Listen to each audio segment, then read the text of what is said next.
Welcome to this study on the servant of Isaiah. This is our final lesson, lesson number 6. I trust you will take the time in the days ahead to go back and study this again. This is such an important part of the Word of God. And as we look at these chapters, we learn so much about Jesus, the Son of God. We learn about his deity, his humanity, his death for sinners. And we'll learn so much in this chapter that we're going to look at in this lesson today. The fourth servant passage of Isaiah. So please learn this, internalize this. It is such an important portion of the Word of God. The fourth servant passage is Isaiah 52:13 to the end of chapter 53, verse 12.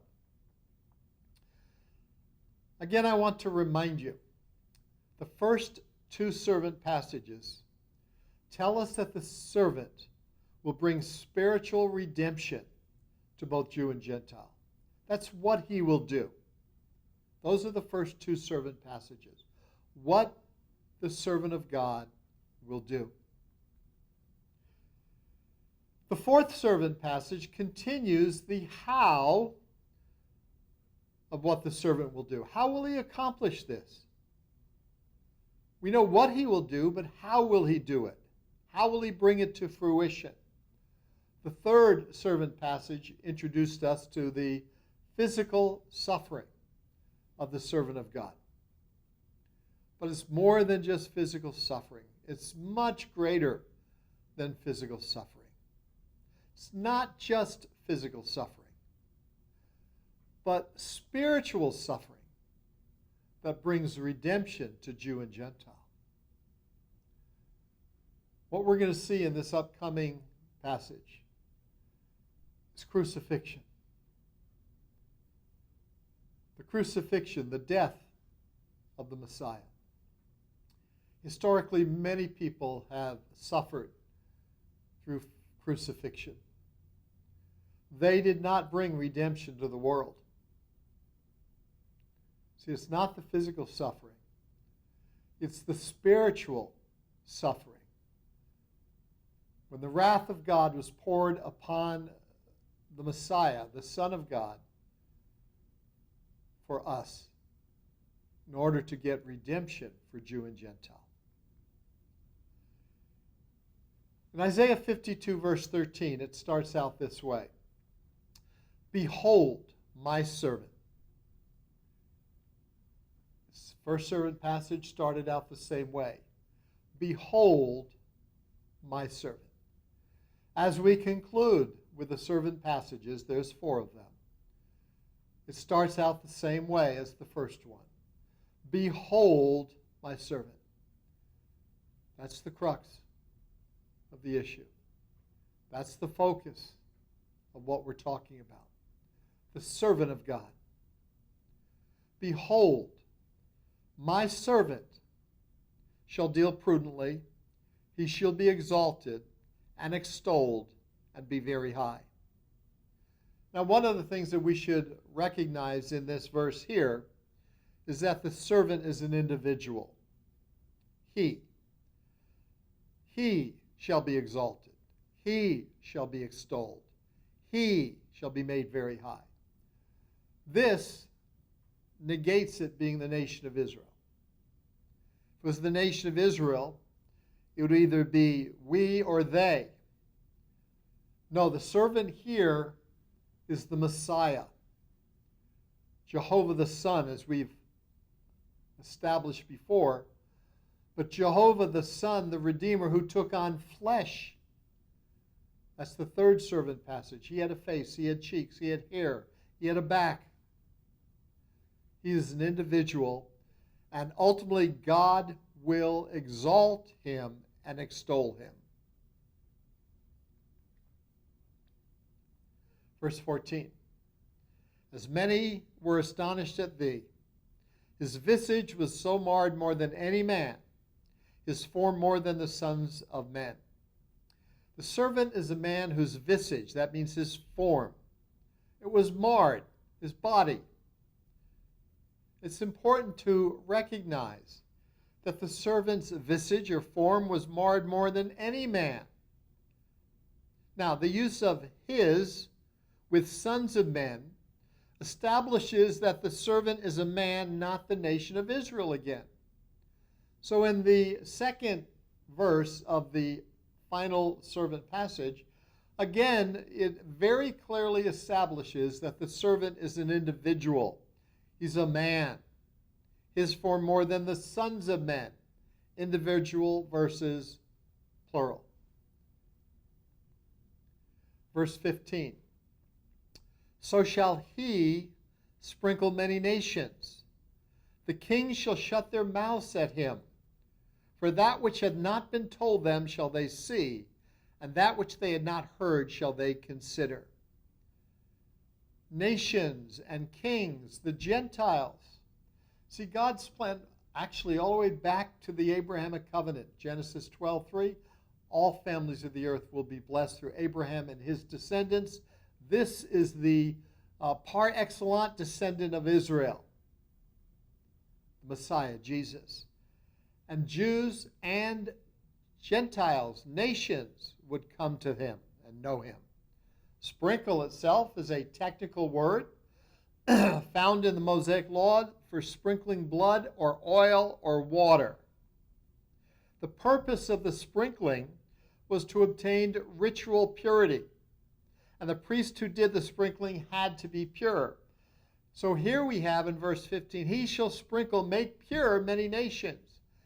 He was pure. He is the righteous servant, as we'll see later in this passage, but as mentioned in the previous lesson. The Messiah was pure and made clean all those who trust in him. He'll cleanse the Gentiles, cleanse the nations, Jew and Gentile. So we now come to chapter 53.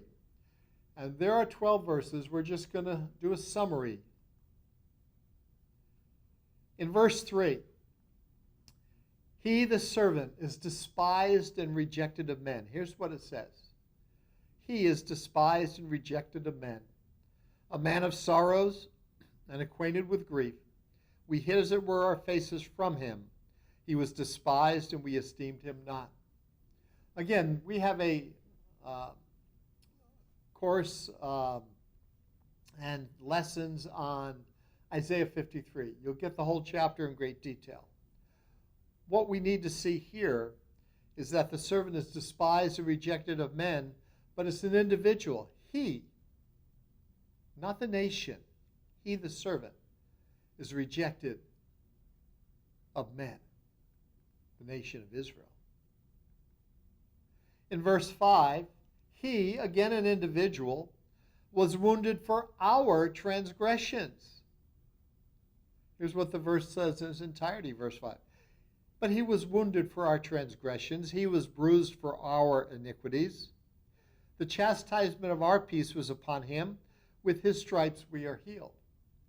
See the contrast? He and our, or he and we.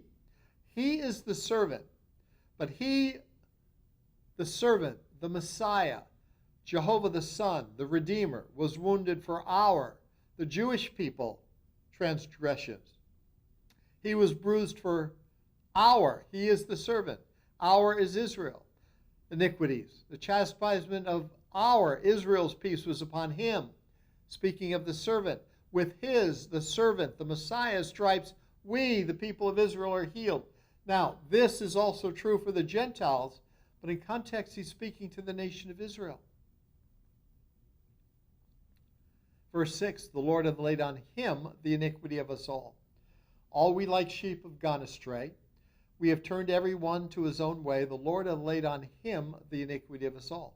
And again, notice, singular and plural. Him is the servant. Us, the Jewish people. God the Father, the Lord God the Father, hath laid on him, God the Redeemer, the Messiah the Son, the iniquity of all of us, the people. Verses 8 through 10. He died, verse 8. He was buried, verse 9. He was resurrected, verse 10. And again, look at the first part of verse 8. He was taken from prison and from judgment. Who shall declare his generation? For he was cut off out of the land of the living. For the transgression of my people, Isaiah's people, the Jewish people, was he, the servant, stricken. Individual, Jehovah the Redeemer, Jehovah the Son, Messiah, the servant of the four servant passages. He was cut off, died, verse 8. Verse 9, he, the servant, Jehovah the Redeemer, who had taken on flesh, Isaiah 50. He made his grave with the wicked, with the rich in his death. Again, an individual, and died, because he had done no violence, neither was any deceit in his mouth. Externally and internally he was pure and perfect, so he could be the sacrificial lamb for the sins of the world, paying the penalty for the sin of Jew and Gentile, that we might be purified in the sight of God. So we have his burial in verse 9. Verse 10, yet it pleased the Lord to bruise him, he hath put him to grief. When thou shalt make his soul an offering for sin, he shall see his seed, he shall prolong his days, and the pleasure of the Lord shall prosper in his hand. Again, an individual, that's the nation, that's the people, but he would prolong his days. Well, if you're killed and then buried and you prolong your days, that means you have to come out of the grave. Resurrection. Here we have the death, the burial, the resurrection of an individual, not a nation, not Israel, but of the servant of God, the Messiah, Jehovah the Redeemer. In verse 12, he made intercession for the transgressors. Here's what the verse says. Therefore will I divide him a portion with the great. He shall divide the spoil with the strong, because he hath poured out his soul unto death, and he was numbered with the transgressors, and he bare the sin of many, and he made intercession for the transgressors. Therefore will I divide him a portion. The I there is the Father. Him is the servant. Because he, the servant, had poured out his soul unto death. He bore the sin of many, Jew and Gentile, and made intercession for the transgressors. Jewish and Gentile people were all sinners. The fourth servant passage goes to the heart of how the servant will bring redemption to Jew and Gentile, which is mentioned in the first two servant passages. How will he do it? By being the perfect atonement, dying for our sins, being buried and rising from the grave. And those who accept him are justified, purified, because of what he, the perfect Lamb of God, has done for us. The how of this chapter is both the physical, but most importantly, the spiritual suffering of the servant for the sins of the nations and Israel, Gentiles and Jews. The servant, as consistently seen throughout the four servant passages, is a man, not the nation of Israel, who would pay the sin penalty for Jew and Gentile through his death, burial, and resurrection. The servant passages of Isaiah are some of the most important passages in the Word of God. Go over these lessons, learn it, understand it. It introduces you in the Old Testament, these passages, and what we've studied, to the triune God, to Jehovah, the Redeemer, who is Jesus, the Son, the Messiah, his suffering, his death for the sins of the world.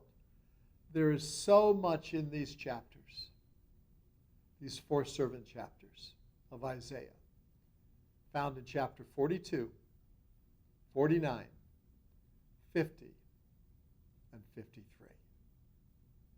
What a blessed God we serve. Shalom.